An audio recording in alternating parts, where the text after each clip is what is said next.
성경이 말하는 복이 무엇일까요? 복에 대해서 정확하게 알지 못하면 성경을 오해하게 되어 있습니다. 누가복음 11장 27절 말씀 보겠습니다. 이 말씀을 하실 때에 무리 중에서 한 여자가 음성을 높여 이르되 당신을 뵌 태와 당신을 먹인 젖이 복이 있나이다 하니, 여기 어떤 여자가라고 나오죠? 귀네라고 되어 있습니다. 한 여자가, 티스기네 한 여자가 무리들 안에서 그 안에다가 말했다. 그에게 그 안에다가 말했다. 그런 뜻인데, 음성을 높여 이뤘다 그랬죠. 당신을 뵌 태와 당신을 먹인 젖이 복이 있나이다. 이 여자도 지금 위의 차원으로, 음성을 높였다는 것은 위의 차원으로 말하고 있는 거거든요.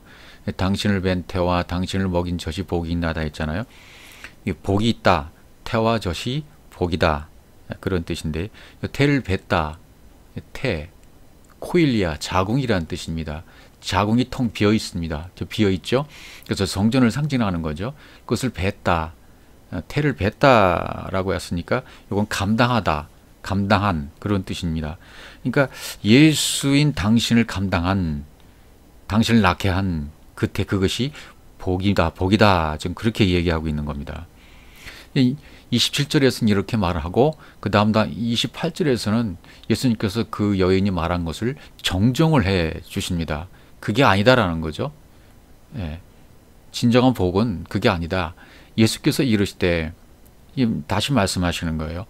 오히려 하나님의 말씀을 듣고 지키는 자가 복이 있느니라 하시고, 복에 대한 정의를 다시 한번 이렇게 정정을 해주고 있는 모습을 볼 수 있죠. 코일리라, 아까 배라고 말씀하셨는데, 이 배는 자궁을 말하려는 것이 아니라 텅 빈 어떤 껍데기가 있는 텅 빈 상태에 있는 것, 그 어떤 것을 설명하라는 의도예요. 그것이 성전이죠. 그래서 앞으로 이제 성전에 대해서 먼저 한번 살펴보겠습니다. 입으로 들어가는 모든 것은, 여기도 배로 들어가서 그랬죠. 예, 배로, 여기도 코일리아입니다. 입으로 들어간 모든 것은 배로 들어가서 뒤로 버려진 줄 알지 못하느냐, 이렇게 마태복음에서 말했죠. 버려진다, 에크발로, 완전히 버려지는 거죠. 예, 배설물로 버려지는 거죠. 그러니까 여기서 말씀하신 의중이 중요합니다. 어떤 말씀이든 지금까지 문자와 사건과 스토리로 보면 안 된다고 말씀을 드렸습니다. 성경이 말씀하고 있는 그 의도, 그 문장에서, 그 문자에서 말씀하신 의도를 찾아야 된다. 여기서 말하는 건 뭡니까? 그 껍데기, 왜 너희는 껍데기밖에 볼 줄 모르느냐. 율법에 기록한 말씀은 마음을 깨끗하라고 준 말씀이지, 그 껍데기만 보라고 준 것이지 아니지 않느냐 하고, 지금 뭔가 이렇게 가르치시면서 책망 어린 말씀을 뉘앙스로 말씀하시는 거죠. 그러니까 입으로 먹고 마시고 하는 것이 율법의 의식을 지키는 것, 그것은 마치 자궁으로 들어가서 뒤로 배설물로 나오는 것 같다. 그러니까 껍데기밖에 모르는 이것이 관계를 자궁하고 맺은 거죠. 사실은 이 껍데기밖에 없는 것이 성령이 오시지 않으면 소용이 없어요. 여러분, 배가 중요합니까? 흘러나오는 생수가 중요합니까? 배에서 생수가 흘러나리라고 요한복음 7장 37절 38절에서 말하고 있지 않습니까? 배에서 생수가 나와요. 배로부터 나오는 거죠. 배가 나오는 것이 아니라 배로부터 생수가 나오게 돼 있는 겁니다. 그러니까 배가 중요한 게 아니라 생수가 나오는 게 중요하죠. 그러니까 배가 뭔지를 깨달아야 된다는 거죠. 그러니까 이게 과정입니다. 다시 로마서 16장 18절, 이 같은 자들은 우리 주 그리스도를 섬기지 아니하고 다만 자기들의 배만 섬기나니. 여기도 배가 나오잖아요. 예, 여기도 코일리아, 배는 코일리아라고 써있어요. 자기 배만, 자기들의 배만 섬긴다라고 되어 있어요. 자기들의 배만. 그러니까 성전을 말하는 거죠. 여기서 이와 같은 자들은 그랬죠. 이와 같은 자들은 진리를 따르지 않는 자들, 진리를 따르지 않는 자들은 자기 배만 섬긴다. 주 그리스도를 섬기지 아니한단 말이죠. 그래서 섬기지 못하는 이유는 알지 못하기 때문이에요. 예, 그 이유는 뭡니까? 교활한 말과 아첨하는 말로 순진한 자의 마음을 미혹했다 그랬습니다. 이 공교하고 교활한, 공교하고 교활하다, 이런 말은 크레스톨로기야, 연설하는 말, 연설을 잘하는 때 하는 말, 말재주가 있는 말, 이 교활한 말이라고 하고, 아첨하는 말, 이것은 율로기가입니다. 아첨하는 말은 아주 좋은 말이에요. 아첨하는 말, 아주 좋은 말로 유혹한다. 선한 말로 진리로 유혹한다. 하나님의 진리를 가지고 사람들을 미혹해요. 왜? 그 성전밖에 모르니까. 지금 성전밖에 알지, 텅 빈 성전 껍데기밖에 알지 못하니까. 그러니까 그것 가지고 사람들을 미혹한다는 것입니다. 이 진리를 깨달으라고 준 것인데, 성전은 진리를 깨달으라고 준 것인데, 누가 언제 이 건축물, 지어진 건물, 보이는 건물, 그걸 섬기라고 했습니까? 그래서 순진한 자들의 마음을 미혹한다. 여기 순진하다는 말은 흠 없는 이란 말이에요. 순진하다. 영어로 순진하다. 그래서 미혹했다. 순진한 자들의 마음을 미혹한 거죠. 미혹했다. 엑사파타오. 전적으로 속이다. 기만했다. 순진한 사람들의 마음을 전적으로 미혹해 버렸습니다. 뭐가? 겉으로 주어진 텅 빈 성전이. 이것밖에 모르니까 이것만 추구하는 거예요. 오늘날도 마찬가지지 않습니까? 교회 건물을 크게 짓는 그런 경쟁이 붙었지 않습니까?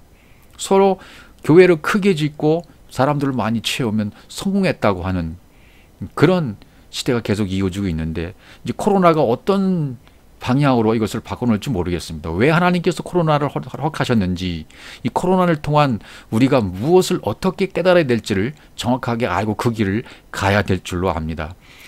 여기에서 우리가 잘못 길을 들어서면 앞으로 이 생명을 전파하는, 복음을 전파하는 일에 굉장히 어렵게 될 것입니다. 근데 여기에서 우리가 바르게 정말 진리의 말씀을 듣기를 좋아하고 하나님의 생명의 말씀인 진리를 전하고자 하는 그 열정을 가진 사람들이 어떻게 하든 이 진리로 살아가기 위해서 몸부림치는 그러한 일들이 계속 이어져 나간다면, 이런 교회 건물 크게 짓기 경쟁, 큰 숫자, 뭐 이런 것 가지고 서로 엄청난 돈을 들여서 위용을 자랑하려고 하는, 그 자랑하고 섬기는, 이것은 악한 일인데 하나님과 관계없는 일입니다.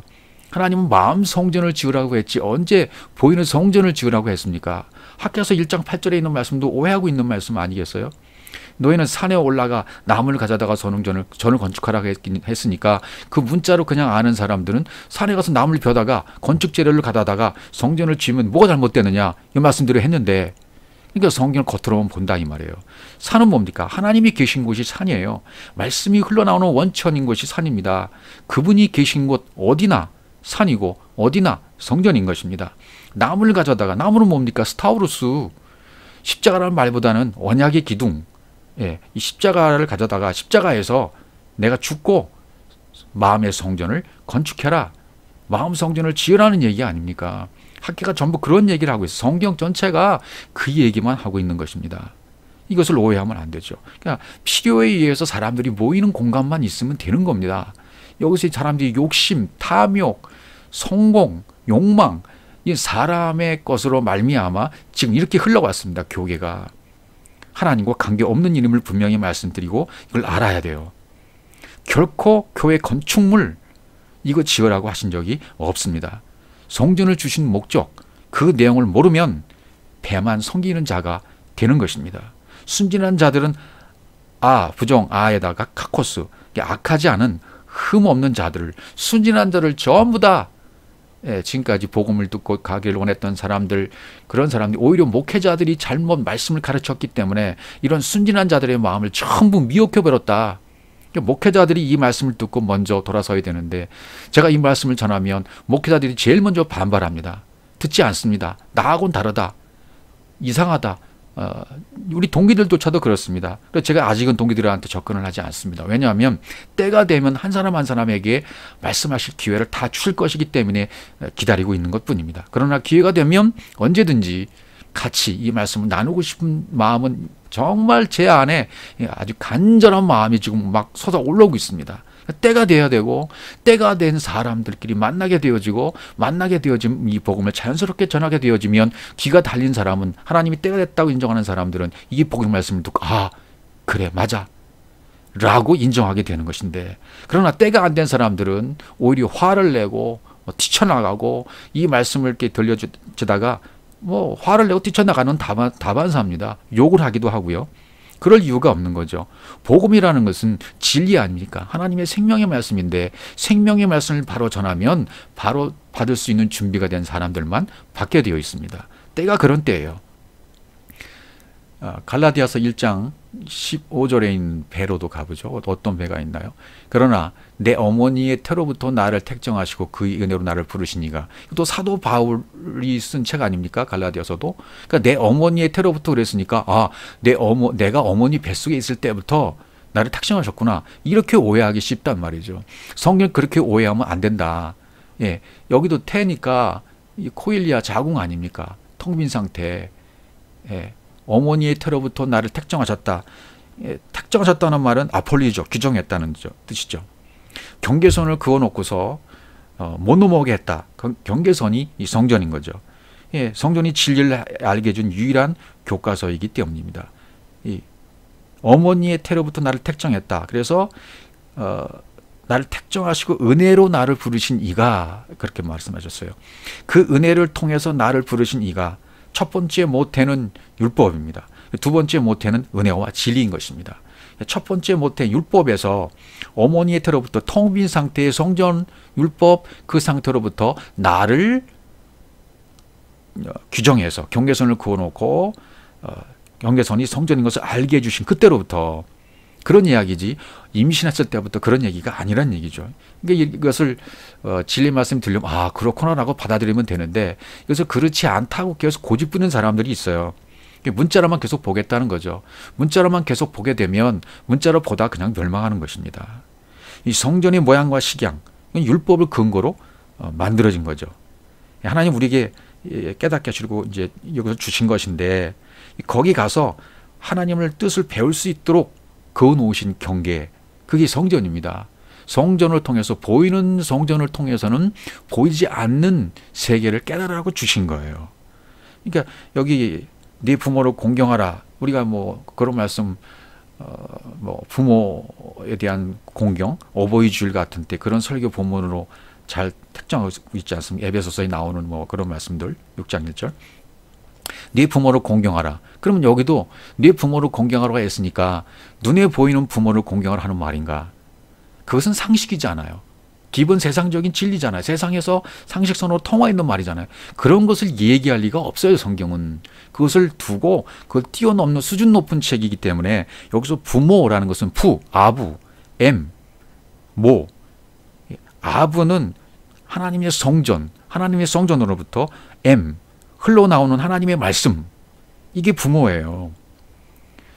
그런 부모를 공경하라는 것이지 아버지 성전으로부터 흘러나온 그 하나님의 말씀, 그것을 듣고 그것을 통해서 우리가 섬기라는 것이지 우리 눈에 보이는 부모를 섬기라는 그런 뜻이 아니잖아요. 태로부터 코일리아 속이 텅 비었다. 이 자궁은 율법, 성전을 말합니다. 그러니까 나의 어머니의 태, 그건 뭐예요? 나의 말씀을 담아놓은 그릇이에요. 첫 번째 모태에서 율법을, 두 번째 모태에서 은혜와 진리. 그래서 물과 성령으로 거듭나지 아니하면 내가 하나님 나라에 갈 수 없다고 요한복음 3장에서 말씀하신 그 말이 맞는 거예요. 두 번째 모태에 들어갔다 나오는 것이 맞습니다. 그게 맞는 겁니다. 니고디모의 말이 맞다니까요. 두 번째 모태에 들어갔다 나와야 돼요. 첫 번째 모태의 율법을 통했다가 다시 두 번째 모태인 하갈로부터 다시 사라까지 가야 된다. 그 말이죠. 그게 전부 다 맞는 얘기입니다. 성경에는 전부 악한 것이 없어요. 맞는 말, 좋은 말, 구원받는 세계의 말만 기록해 놓고 있습니다. 그러니까 이 말씀이 없으면 성전이 텅 빈 것이 되는 거예요. 거기서 어머니를 만나라는 거예요. 그의 은혜로 말미암아 어머니의 태로부터 흘러나온 말씀을 통해서 나아짐을 받으라는 것이죠. 그래서 그렇지 못한 자들은 어떻게 되나 보세요. 그들의 마침은 어떻게 되나. 이것을 문자로만 푸는 사람들은 어떻게 되겠습니까? 그들의 마침은 멸망이요. 그들은 뭡니까? 진리를 따르지 않은 자들. 진리를 따르지 않고 표면, 겉의 말씀, 보이는 문자 말씀만 가지고 이렇다 저렇다 설명하고 사람의 교훈으로 말하는 자들은 결국은 마침이 뭡니까? 저희의 신은 배가 된다 그랬어요. 그들의 신이 배가 된다. 안 믿고 안 따르고 문자로만 보고 있는 자들의 그들의 신은 그들이 하나님이 배인 거예요. 그들의 하나님이 이 성전이 되는 거예요. 코일리아가 되는 거예요. 건물이 되는 거예요. 그래서 건물만 추구하고 건물만 짓기를 원하고 큰 교회를 선호하고 큰 교회 담임 목사 가기를 그렇게 원하는 겁니다. 왜? 욕심이 있기 때문입니다. 하나님과 관계가 없는 일이에요. 큰 교회에 하나님이 역사하고 이 진리를 가지고 있는 작은 자들은 역사하지 않을까요? 큰 거는 전부 장자입니다. 성경에. 작은 것, 그것이 복음이에요. 예, 그래서 성경은 소수를 얘기하고 있지 않습니까? 구원받는 숫자도 전부 소수라고 말하고 있어요. 그러니까 참 우리가 전부 거꾸로 반대로 알고 있는 것이 너무나 많아요. 저희의 마침, 텔로스, 그 마침은 결국은 종착역은 뭐냐? 그들이 하나님은 그 배가 되는 것이고 그들의 신 하나님은 성전이 되는 것이고 건물이 되는 것이다. 그래서 그들의 완성은 멸망이 된다는 것입니다. 멸망으로 완성하는 거예요. 그 코일리아 성전을 통해서 진리를 모르면 성전이 그들의 하나님이 된다는 거예요. 그 영광은 저희의 부끄러움 안에 있다. 그들의 수치 안에 그 영광이 있다. 그들이 수치 안에 있는 그것이 그들의 영광이다. 예, 부끄러움, 그들의 수치, 부끄러움 안에 있다는 거예요. 그 영광이. 그걸 추구하니까. 영광은 뭐라고 했습니까? 하나님이 나타내신 일이라고 했지 않습니까? 하나님이 나타내신 어떤 일, 그게 영광이에요. 그러니까 먼저 하나님이 나타내신 영광을 우리가 알고 깨달아야 돼요. 그리고 그 하나님께 나아가야 비로소 하나님께 다시 올려드리는 것이 된다는 얘기죠. 그리고 그들의 땅을 생각하는 사람들이기 때문에 결국은 이 땅을 생각한다. 육체다. 육신의 생각만 하고 있다. 그러니까 멸망이죠. 다시 아까 본문으로 돌아가셔서요. 이 말씀을 하실 때 다시 이 당신을 여기 벤 태와 당신을 먹인 적이 복이 있나이다. 이게 복 얘기를 하고 있는 것이니까 젖을 마스토스 젖이죠. 당신을 먹인 그 젖이 당신을 먹인 젖이 델라조 젖먹이다. 젖먹인 그것이 복이다. 이렇게 말하는 거예요. 가슴으로 젖을 내는 그러니까 히브리어는 쉐드라는 단어인데요. 부풀어 있다. 부풀어 있는 거예요. 젖을 먹이기 위해서 부풀어 있는 상태, 쉐드. 근데 이것은 이제 황폐하다, 파멸하다는 뜻도 같이 있어요. 부풀다는 것은 하나님 앞에 대드는 개념인데 그런 뉘앙스가 있는 단어인데요. 그래서 이게 젖을 떼라 그러잖아요. 창세기 21장 8절에서 아이가 자라매 이삭이 자라니까 젖을 떼고 이런 말이 나오죠. 또 사무엘도 젖을 떼고 여호와의 집에 나아갔다. 젖을 떼고 나가야 돼요. 젖을 떼야. 젖을 빨고 있으면 패망이에요. 젖은 율법이잖아요. 젖을 계속해서 먹고 있으면 이건 심각한 것입니다. 젖을 공급하는 이유는 뭐예요? 빨리 자라라고. 빨리 성장하라고 젖을 공급하는 거죠. 그러니까 장성한 자의 양식 이거 계속 먹고 자라야 돼요. 히브리서 5장 13절 말씀을 기억하십니까? 젖을 먹는 자마다 젖을 먹는 자마다 어린아이니 의의 말씀을 경험하지 못한 자요.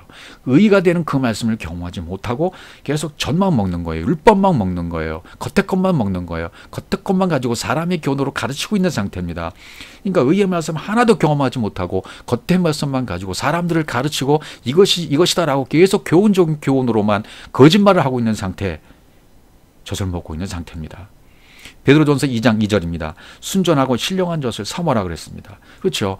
순전하고 신령한 젖을 사모하자. 하늘에 있는 양식, 신령한 젖, 하늘에 있는 만나, 성령이 먹여주시는 양식, 구원에 이르도록 자라게 하는 이것을 사모하라는 것입니다. 이것을 사모해라.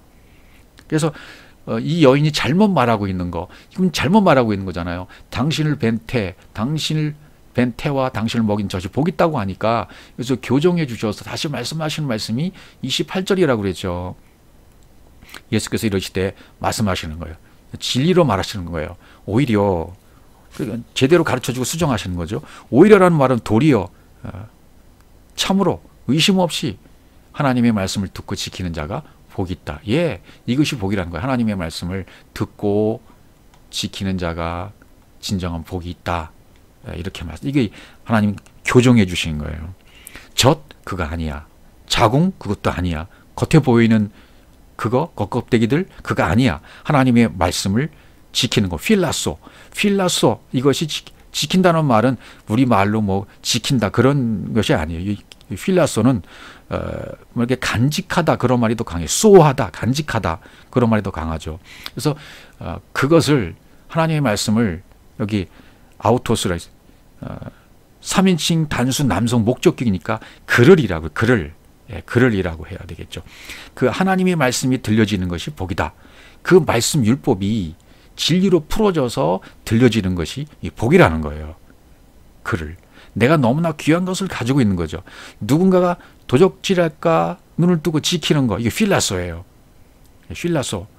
필라소라는 뜻은 내뿜다, 팽창하다, 발아하다, 잘하다 그런 뜻을 다 가지고 있습니다. 그러니까 뭐가 복이에요? 진리의 말씀이 내 안에서 팽창하고 발아하고 싹트고 막 이렇게 자라나는 거, 이게 복이라는 것입니다. 이게 진정한 복이라는 것입니다. 여기서 그를 누구예요? 우리 자신이에요. 나 자신입니다. 아우토스라고 그랬기 때문에 이 번역이 잘 안 된 것 같아요. 복이다. 물질적인 복이 아니란 얘기죠. 이 복이 처음 나온 것이 산상수훈입니다. 산상수훈에서 처음 이렇게 말을 하고 있죠. 마태복음 5장 4절부터 시작하잖아요. 그러니까 푸뉴마가 안 들어오면 심령이 가난한 자가 될 수가 없어요. 복이 임할 수가 없다는 얘기죠. 푸뉴마가 먼저 와야 돼요. 복이 임해야 돼요. 권능이 임해야 돼요. 성령이 임해야면 그 다음에 이제 복이 임하고 가난하게 되는 거죠.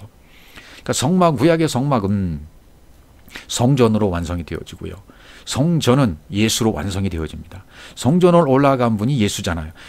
산에로 올라간 것이 말씀이에요. 예수께서 산에 올라가 앉으시니 제자들이 나온지라 산상수훈 마태복음 5장 1절입니다. 예수께서 입을 열어 가르쳐 가라사대라고 시작한 것이 산상수훈의 이 복이 시작되는 부분입니다. 8복도 아닙니다. 9복도 아니에요. 10가지 복으로 되어 있다. 우리가 살펴봐야 됩니다. 완전한 복입니다. 10가지가. 그러니까 그동안 너무나 이렇게 판에 박힌 것만 봤기 때문에 이게 안 보이는 것 뿐이죠. 그러니까 예수가 진짜 성전, 비밀이었다. 이걸 열고 가르치는 성격의 것으로 지금 말씀하고 있어요. 그것을 주님이 주시는 거죠. 마태복음 5장 3절부터 그러니까 나를 성전 만들려고 계속 주시는 말씀이에요. 목적이 우리들입니다. 이미 말해 놓은 것들을 여기서 이제 가르치시는 거예요. 구약에서 말씀해 놓으신 것들, 또 오셔서 말씀하신 것들을 전부 이제 가르치기 시작하십니다. 그 내용이 복이라는 거예요. 저주라는 말도 같이 있잖아요. 우리가 알고 이제 신명기 28장에 복과 저주를 둔다고 말씀하지 않습니까? 마카리오스는 헬라어고 히브리어는 바라크라는 말이 나오죠. 그러니까 우리의 상식으로 저주는 나쁜 것, 복은 좋은 것이다. 이렇게 해석해서는 안 된다는 거예요. 그게 무엇이 복입니까? 하나님이 말씀하신 저주가 뭔 줄 아느냐. 이 저주가 뭔지 알아서 깨달아 알면 그 저주는 복을 알려주시는 거야. 저주를 알면 복은 알게 된다는 얘기죠. 이분법적이에요. 그러니까 진리를 들으면 들을수록 내 안에 내 상식, 나의 지식, 나의 가치관, 나의 관점, 나의 모든 기준들이 전부 점점 빼앗아 가십니다. 여러분 나의 기준, 나의 가치관을 점점 뺏기는 걸 두려워하지 마세요. 그걸 좋아하셔야 돼요. 이게 제로가 될 때까지 계속 빼앗겨야죠. 그래서 그분이 문 밖에 서서 계속 나를 깨트리시는 겁니다. 나를 깨셔서 나를 안으로 묻혀들여라, 섬겨라, 파괴시키는 겁니다. 계속 깨고 계시는 거예요. 그러니까 나의 가치관이 문제고 나의 기준이 문제입니다. 이 기준이 없어질 때까지. 언제 이 기준이 없어질까요? 주님이 말씀이 계속 흘러 들어와서 꽉 찰 때, 그분의 말씀이, 진리의 말씀이 들어와서 이 66권 성경 말씀이 전부 내 안에서 율법의 말씀이 진리의 말씀으로 전환되어져서 풍부하게 내 속에 차고 넘쳐서 그리스도의 장성한 분량이 이르게 되어진다면 나의 기준은 없어지게 되는 것입니다. 나의 가치관은 없어지게 되는 것입니다. 그랬을 때 내 시선과 내 안목과 내 관점은 전부 주님의 관점이요 그리스도의 관점이 된다는 것입니다. 그렇게 저주가 뭔 줄 알고 세상이 뭔 줄 알면 천국이 뭔 줄 알아요. 하늘이 뭔 줄 알아요. 땅이 뭔 줄 알면 하늘이 뭔 줄 안다 그 말이죠. 그것이 복이라는 거예요. 예수 그리스도가 뭔지 모르면 저주이고 예수 그리스도가 뭔 줄 알면 복이 된다는 것입니다. 그래서 마태복음 이제 11장으로 가보겠습니다. 마태복음 11장 6절입니다. 누구든지 나로 말미암아 실족하지 않은 자는 복이 있도다. 실족에 대해서는 지난 시간에 한번 말씀드린 적이 있습니다. 왜 실족을 합니까? 말씀을 들었기 때문이에요. 하나님의 진리의 말씀을 듣고 요한복음 6장 60절에서 예수께서 말씀하시자 오병이의 기적을 다 듣고 난 다음에 제자들이 마음에 실족을 합니다. 걸림이 되어집니다. 저게 말이 맞아? 말이 이상하지 않아? 나하고 맞지 않는데? 이상한 말이야. 이렇게 실족해요. 그렇게 걸림이 되고 실족이 되어서 나중에 많이 떠나가고 함께 다니지 않았다. 이렇게 성경은 말하고 있습니다. 마태복음 13장 21절 보세요. 그 속에 뿌리가 없어 잠시 견디다가 말씀으로 인하여 환난이나 핍박이 올 때 넘어지는 자요. 말씀으로 인해서 넘어진다예요. 말씀으로. 그러니까 실족은 누구 때문에 일어납니까? 말씀 때문이에요. 예수님 때문이에요. 실족은 예수 때문에 일어나는 거죠. 예수가 오신 참 목적을 모르면 그 예수는 나를 실족하는 예수예요. 그 진리를 깨달아 이 예수가 왜 왔는지, 이 예수가 어떻게 해서 그리스도로 넘어가는지, 넘겨주시는 것인지 그 진리를 깨달아야 알아만이 그 예수가 나를 실족하지 않은 것이지, 이것을 깨닫지 못한다면 실족하고 걸림이 된 상태예요. 예수 때문에 실족하지 않는 거, 이게 복이라는 겁니다. 이 복의 개념을 이렇게 정의하고 설명해 주고 있어요. 요한복음 10장 19절에 가면 이 말씀을 인하여 유대인 중에 다시 분쟁이 일어나니 그랬어요. 이 말씀 때문에, 예수께서 하신 말씀 때문에. 여러분 근데 오늘날 이 말씀 때문에 분쟁이 일어나는 거 보셨습니까? 큰 군중들이 모이는 교회에서 말씀 때문에 분쟁이 생기던가요? 우리 목사님 말씀이 최고라고 소문내지 않습니까? 전도하지 않습니까? 우리 교회 한번 와보라고. 심지어 어떤 분은 목사인 저에게까지 우리 교회 와보라고 하더군요.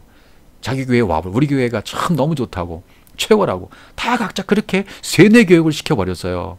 여러분 이건 정말 세뇌 교회라고 말할 수 있는 것인데, 하나님 말씀이 한 목자로부터 20년 30년 계속 듣게 되다 보면 그 말씀이 세뇌되어 버립니다.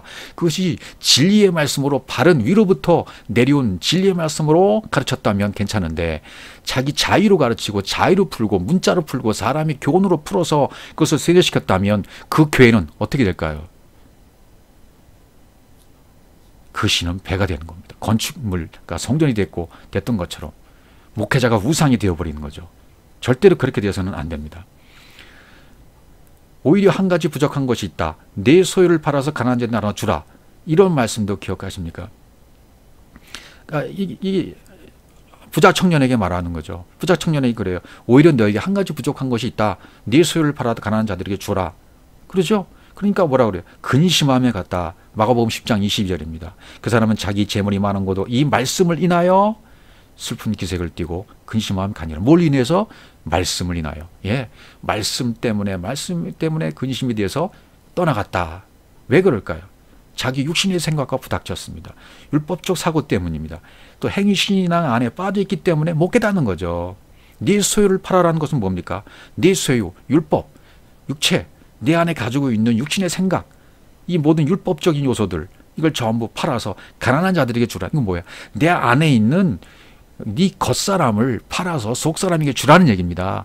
그러니까 가난한 자가 누구예요? 푸터코스의 심정이 된 내 자신입니다. 자신에게 소유를 팔아서 이 겉사람을 팔아서 속사람으로 거듭나라, 그런 의미로 말씀하신 거죠.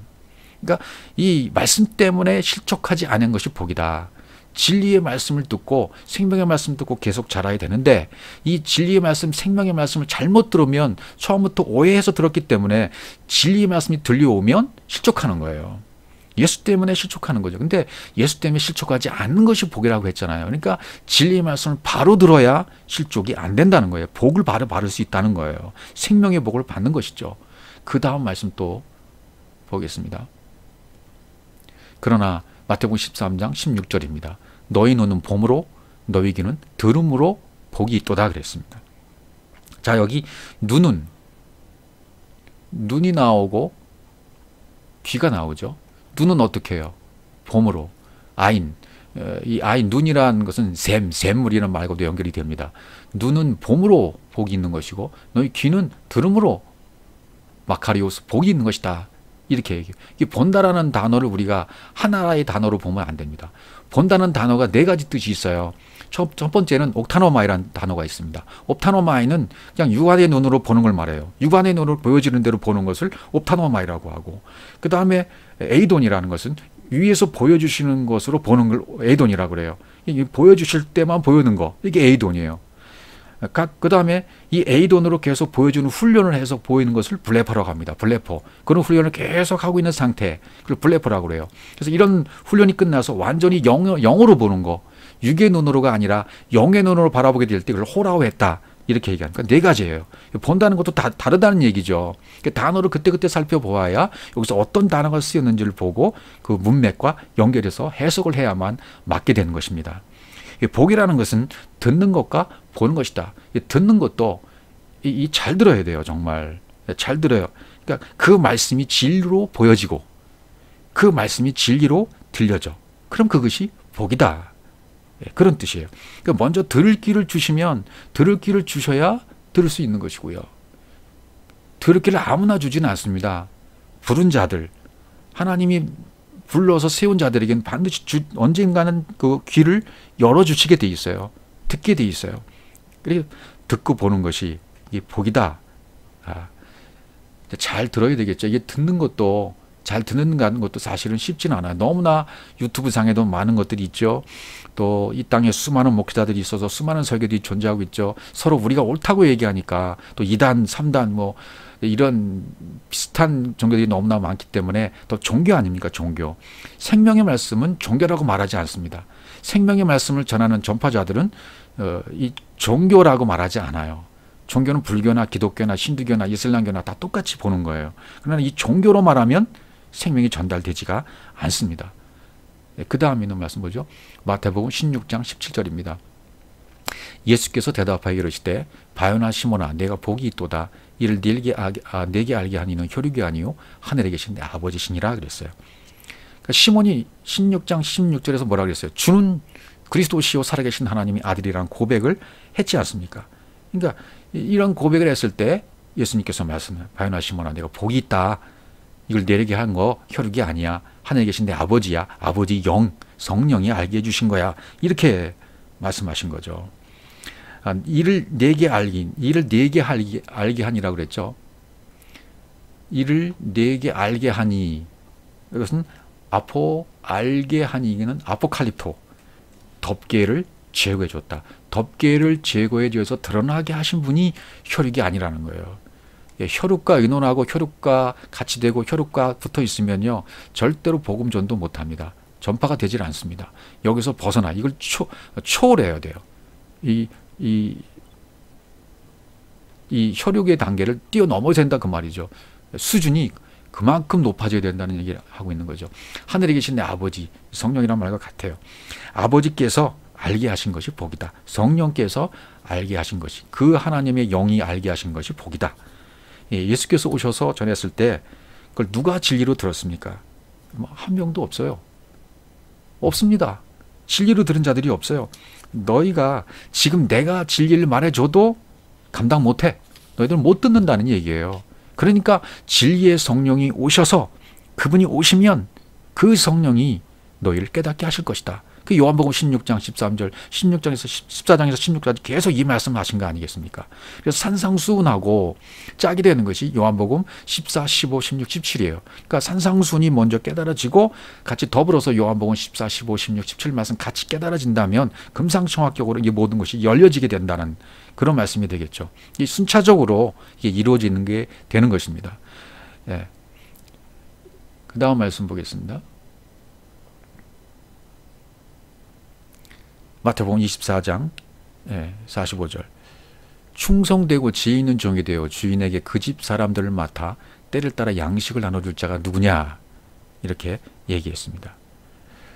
믿음과 지혜로 내게 맡겨진 사람들에게 그 진리 양식을 넘겨주는 거 나눠줄 자 이건 디돔이라고 표현돼 나눠준다 디돔이 넘겨준다는 거죠. 우리 마태복음 7장 7절 할 때 아이테오 하면 디돔이 넘겨준다 이렇게 한번 들으신 적이 있죠. 충성되고 지혜 있는 종이 되어 그 집 사람들을 맡아 집 사람들은 수행원 하인 뭐 종을 말하겠죠. 때를 따라 카이로스 때를 따라 양식 진리의 양식을 디돔에 넘겨줄 자가 누구냐. 그렇게 넘겨주는 자가 복이라는 거. 그러면 이 때를 따라 그 집 사람들을 맡아 때를 따라 양식 진리의 양식을 나눠주려면 양식을 내가 가지고 있어야 되잖아요. 넘겨받은 것이 있어야 된다는 거예요. 그러니까 아이테오를 알아서 바로 구해서 그분으로부터 사랑으로 이 아이테오를 통해서 디돔이 넘겨받은 걸 통해서 제테오 찾은 걸 두드려서 깨어서 열려진 그 상태에서 받은 것, 아버지가 가지고 계신 것을 나에게 주신 것, 그걸 내가 넘겨받아서 가지고 있는 것, 그것을 가지고 넘겨주는 자, 그것이 복 있는 자라는 거예요. 그것이 복이라는 거예요. 그 자체가.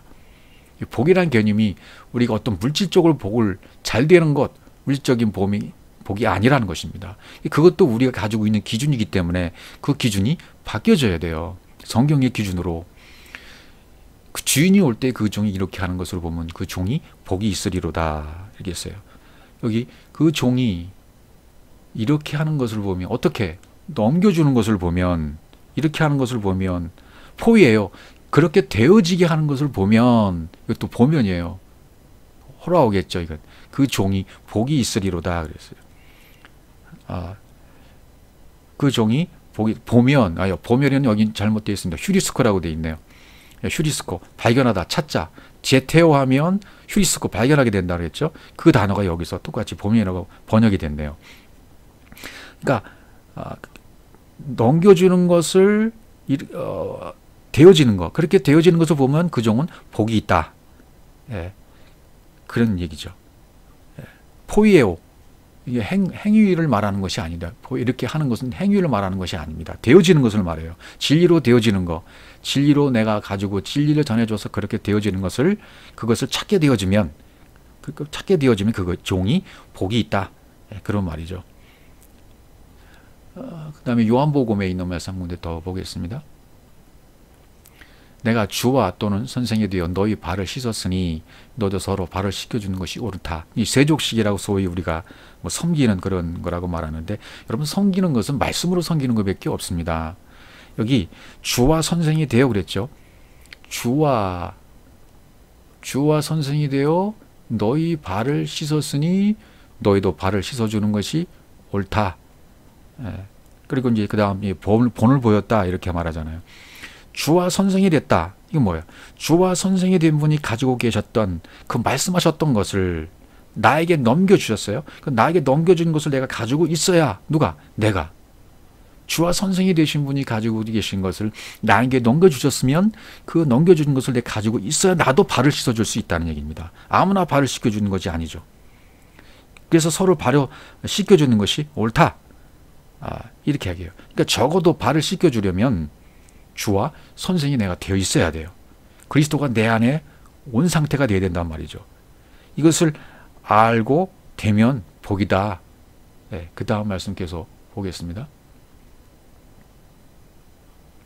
내가 너희에게 행한 것 같이 너희도 행하게 하려 본을 보였다 그랬죠. 이 본을 보였다. 이 본을 보였다는 휘포데이그마 본을 보였다. 이것이 휘포데이크누미에서 유래가 되었어요. 그러니까 눈 아래다가 전시해 놓고 보여주시는 거예요. 주님의 눈으로 보는 것을 나도 내 눈으로 보게 해주시는 거.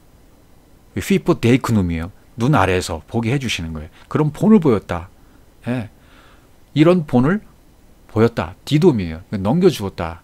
예. 넘겨주었다는 거예요. 본을 넘겨주었으니까 우리도 이 넘겨를 받았으면 이 본을 또 보여줘요. 넘겨줘야 돼요. 그러려면 이것을 가지고 있어야 되죠. 너에게 행한 것 같이 이 단어가 포위에 옵니다. 되어지는 겁니다. 행위가 아니라 되어지는 걸 말해요. 계속해서 16절 말씀 보시면요. 내가 진실로 두 번이잖아요. 항상 두 번으로 되어 있어요. 예수 그리스도로. 첫 번째, 두 번째. 진실로 너희에게로 오노니 종이 주인보다 크지 못하고 보냄을 받은 자가 보낸 자보다 크지 못하나니 이렇게 되어 있어요. 보냄을 받은 자는 아포스톨로스 복음의 사신이잖아요. 보낸 자, 보냈다, 펜포, 파송한 자 당연한 것이죠. 그래서 이렇게 된 거니까 그 다음 말씀해 보시면 너희가 이것을 알고 행하면 그랬어요. 이것을 알고 행하면 복이 있으리라 그랬어요. 알고 행하면. 예. 여기서 알고라는 단어는 에이도라는 단어를 썼습니다. 보여줘서 아는 거예요.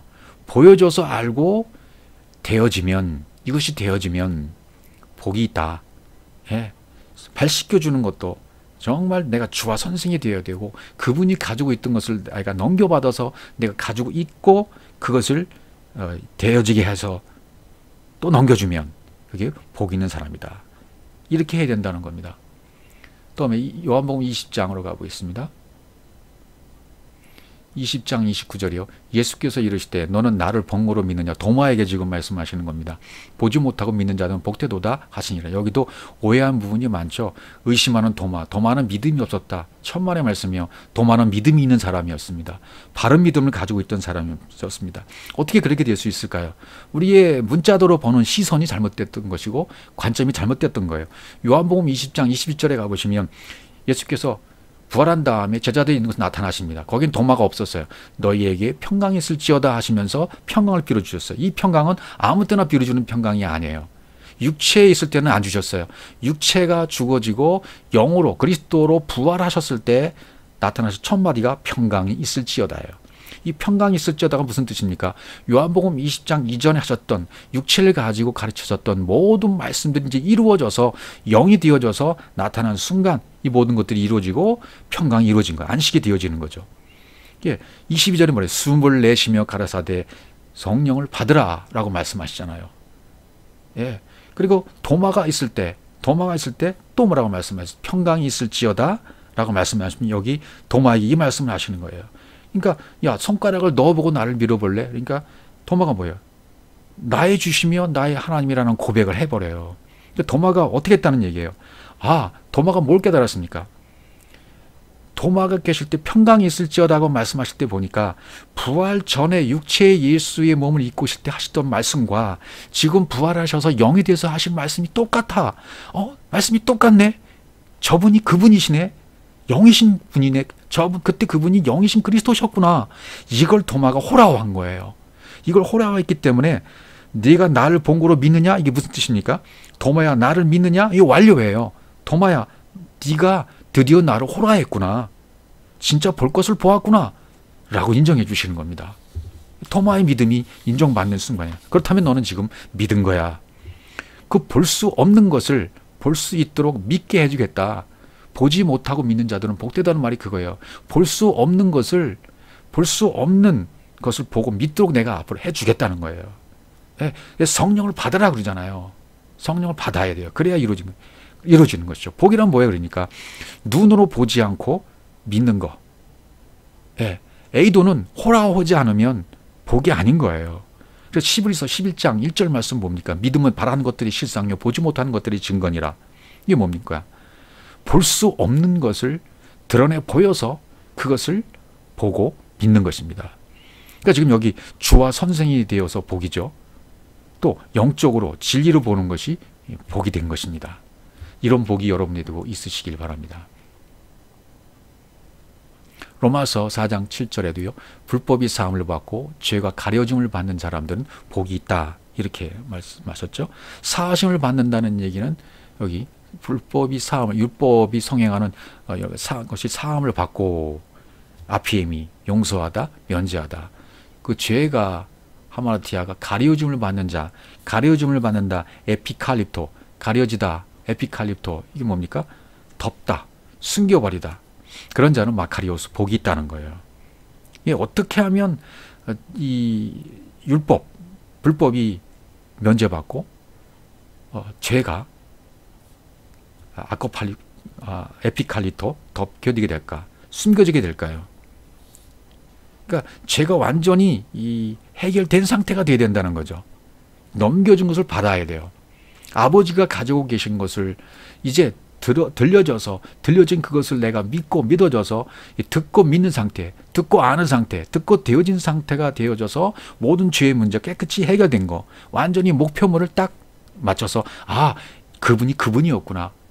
이 도마처럼 그때 그분이 저분이었네라고 호라오게 되는 상태. 호라오. 우리도 그런 상태가 되어져만 관역을 딱 맞는 순간이 되어져서 죄의 문제가 해결되는 겁니다.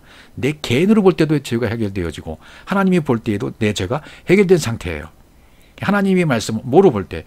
진리로 볼 때 이것이 복이라는 것입니다. 그러니까 보여지고 들려지고 나타낼 수 있으면 우리 죄는 해결된 거예요. 내 보여지지 않던 눈이 열려져서 보여지고 들려지지 않던 이 귀가 달려져서 들려지게 되고 그 다음에 내 속에 가지고 있는 것들이 이 속에서 용솟음쳐 나와서 우러나와서 나타났어만 있다면 우리 죄는 이미 해결된 것이라는 것입니다. 여기 그 다음 구절을 보면 주께서 그 죄를 인정하지 아니할 사람은 복이 있도다 한과 같으니라. 로마서 4장 8절입니다. 그 죄를 인정치 아니하실 사람 그랬죠. 여긴 도끼마저 계산하다. 인정치 아니한다. 그런 사람은 복이 있다. 그러니까 도끼마저는 계산하다. 시험하다는 뜻도 있지만 이 계산하다. 계산이 완전히 끝나서 계산이 완전히 끝난 상태예요.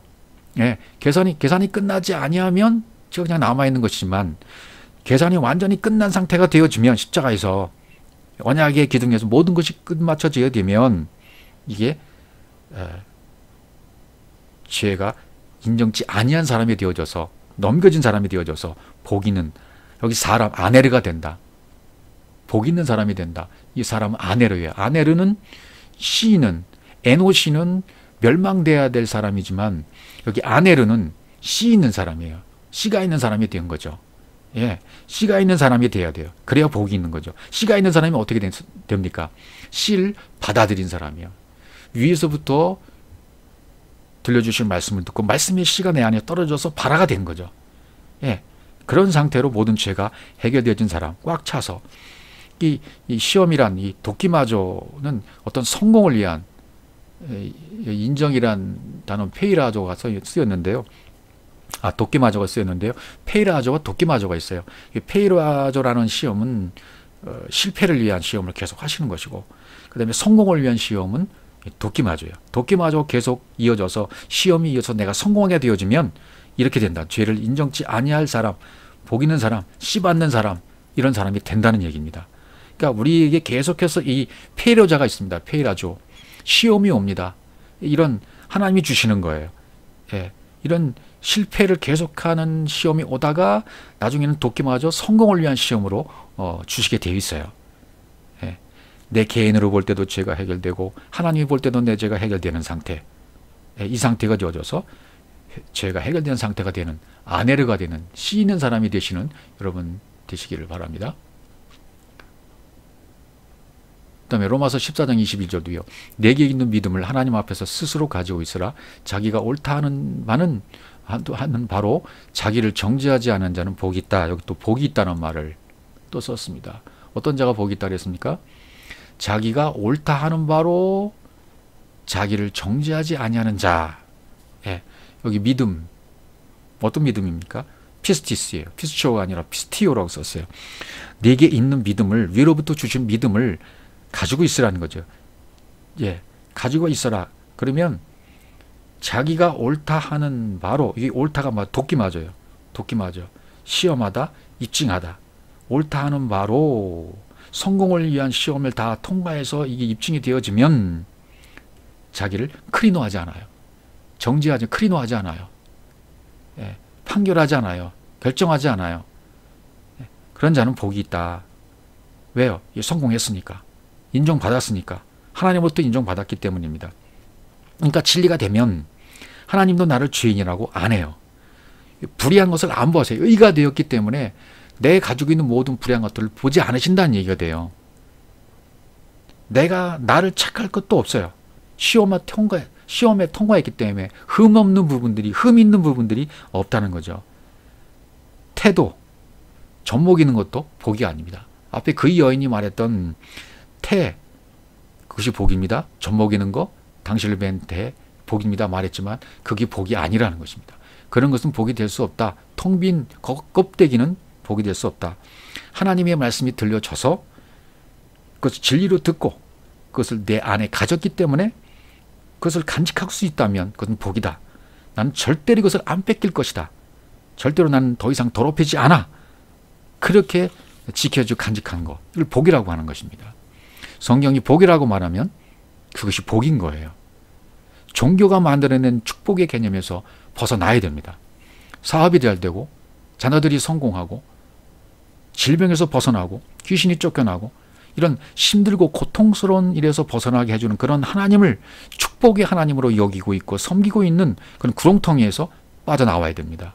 종교에서 벗어나야 돼요. 물론 그런 일을 겪으면 안 되겠지만 그것이 왜 있는가, 왜 주셨는가? 그것을 깨닫게 되면 그건 없어지게 돼 있어요. 그런 축복이 하나님이 아니다. 겉에 보이는 것으로 축복하는 축복이 하나님이 아니라 성경 66권 율법의 말씀이 이제는 진리의 말씀으로 풀어져서 진리가 보여지고 진리가 들려지는 것, 그것이 복이라는 것입니다. 말씀이 들려지는 복, 말씀이 깨달아지는 복, 율법에서 벗어나는 복, 이 성령께서 내 안에 오셔서 말씀을 깨닫게 하고 그 말씀을 간직하게 하는 복, 이거보다 더한 복이 없는 것입니다. 내 귀에 듣기에 좋은 설교. 사람들은 그 내 귀에 듣기 좋은 걸 찾아서 유리방을 하거든요. 아, 맞아. 저게 맞아. 맞다고 여기면 최고력이 여기는 거예요. 그래서 혼란에 빠지는 겁니다. 그런 혼란스러운 발걸음을 멈추지 못하고 여기저기 계속 기웃기웃거리고 그런 사람들은 찾아다니게 되어 있어요. 내 기대를 만족스럽게 하는 것 찾아가게 되어 있습니다. 질병을 치유하는 거, 귀신을 떠나게 하는 거, 이적과 기적을 베푸는 거, 신사도 운동, 영성 운동, 각종 제자 훈련, 이런 것들을 따라다니는 사람들이 있어요. 물론 그것도 필요합니다. 과정이기 때문이에요. 이것은 하나님이 살아계시다고 증거하는 그런 과정입니다. 하나님 밖에서의 일입니다. 하나님의 밖에서의 일을 통해서 하나님 안으로 인도하시기 위한, 끌어들이기 위한 그걸 주시는 것입니다. 이런 거 다 과정이기 때문에 겪는 것도 좋습니다. 그러나 빨리 이 상태에서 벗어나서 하나님 안으로 들어와야 되는 것이죠. 보이는 세상만 바라보는 겉의 것을 추구하는 신앙에서 벗어나는 것이 진정한 복임을 여러분 기억하시기 바랍니다. 여러분 최고의 기적이 뭡니까? 여러분 병자, 어떤 사람은 그렇게 말해요. 아니 분명히 성경에 은사도 있는데 귀신 떠나게 하는 거, 병 낫게 하는 거, 뭐 죽은 자 살리는 거, 이거 얼마나 좋습니까? 그런 건 좋은 거 아닙니까? 예, 물론 좋습니다. 그러나 그 사람은 안 죽습니까? 다시 병들지 않습니까? 어떤 사람은 병 낫게 해주니까 한 3년 나온 다음에 이만큼 나와줬으면 됐지 않습니까? 그렇게 말하는 사람이 있다고 하지 않습니까? 이건 온전한 게 아니에요. 완전한 게 아니에요. 그것을 통하여 더 깊은 하나님의 세계로, 성령이 인도하는 세계로 들어가라고 주시는 과정과 단계인 것입니다. 그러나 가장 최고의 기적이 뭔 줄 아십니까? 푸시케가 푸뉴마가 되는 거예요. 육이 영이 되는 거예요. 율법의 말씀이 전환되어서 진리의 말씀으로 전환되는 거예요. 이거보다 더한 기적은 없습니다. 성경은 이 진리만을, 이 기적만을 말하고 있습니다. 최고의 기적이 뭡니까? 푸시케가 푸뉴마가 되는 거예요. 이런 엄청난 기적, 이것만 성경은 기록해 놓게 되어 있는 것입니다. 다른 기적을 바라보거나 육체의 기적을 바라본다면 그것은 이제 초보자에 불과하다는 거예요. 빨리 거기서 벗어나서 하나님이 왜 이 말씀만 기록해 놓았는가, 그것을 빨리 깨닫고 과정을 겪어서 마지막 단계를 다 겪어서 오늘 여기서 하나님이 인정하시는 복을 받으셔야만 합니다. 그래서 이제는 그리스도가 내 머리에 얹어져서 나를 주장하시고 나를 인도해 가신 삶이 시작된다면 내 육신의 생각과 내 기준과 내 가치관과 내 모든 것들은 차원이 다른 삶으로 바뀌어지게 되옵니다. 이 차원이 다른 삶, 차원이 다른 복, 이걸 누리면서 평안을 누리면서 천국적인 삶을 그때부터 살게 되는 것입니다. 이런 하늘의 복이, 위로부터 내려오는 차원의 복이 여러분에게 충만히 임하게 되시기를 주의 이름으로 축복합니다.